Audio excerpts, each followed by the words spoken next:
Well, hello. Today I'm going to show you how to make an easy bone broth. The reason why it's easy is because we're going to buy an already prepared rotisserie chicken, organic of course. Bone broth is one of my favorites. It's collagen rich, it's good for your joints, your skin, your hair, your nails. It is rich in protein, so if you have digestive issues and you can't eat a lot of protein, drinking the bone broth is easy on your digestion and it gives you that added protein. Also, it gives you some healthy fats. So I'm a big proponent of bone broth and drinking it every day. I recommend it to my clients. It's also very low in calories. So here we go.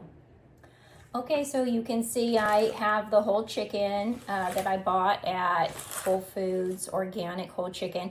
I shredded, this is about 3 of them, I shredded out. So it's 3 meals right here. This is enough chicken for a nice meal to feed 4 people. You can make a curry with it, coconut curry. You can make tacos with it, lots of different things obviously you can do with chicken. And what I like to do then is, because bacteria will grow on, will develop on the chicken as it sits in the refrigerator. So I don't want all of these to sit in the refrigerator. So what I'll do is I'll freeze them. So first I put it in this wax paper, and I love this wax paper because it is corn-free, soy-free, and it's just a very clean wax paper. So first I'll wrap it in this. And then I will wrap it in some foil. We don't want to wrap things in foil. Lots of peer reviews and studies have been coming out about foil and its links to Alzheimer's. So we just want to not wrap things in foil. I'm wrapping it in this nice wax paper, and then I'll wrap it in the foil.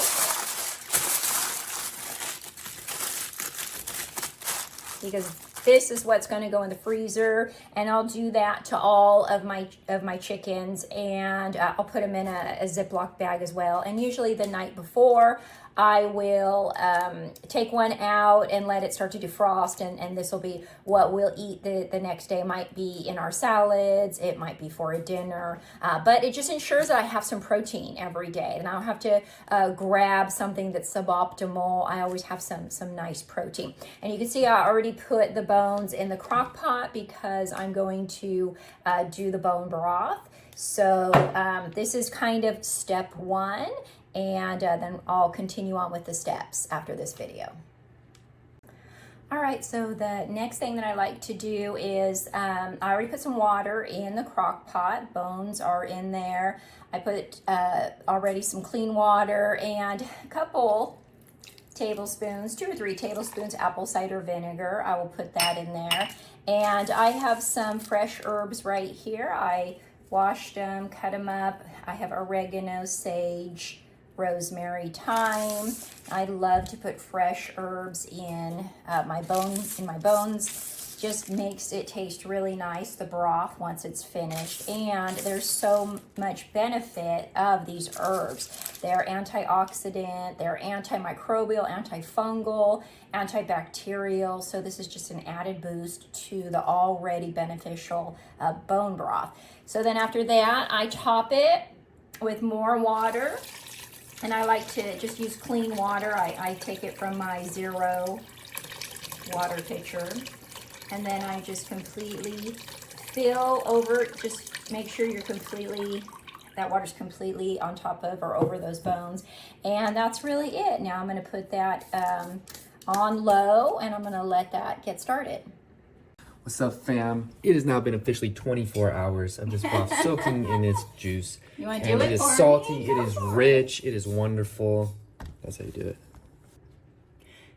All right, we're back after 24 hours. This is the bone broth. Has this beautiful, rich color, and I'm gonna go ahead and pour myself a little bit. I like to drink some before each of my meals.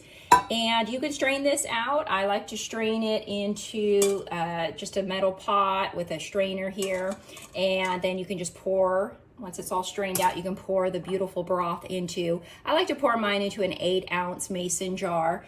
It's about 1 cup, holds about 1 cup, which is about 10 grams of protein, 30 or 40 calories.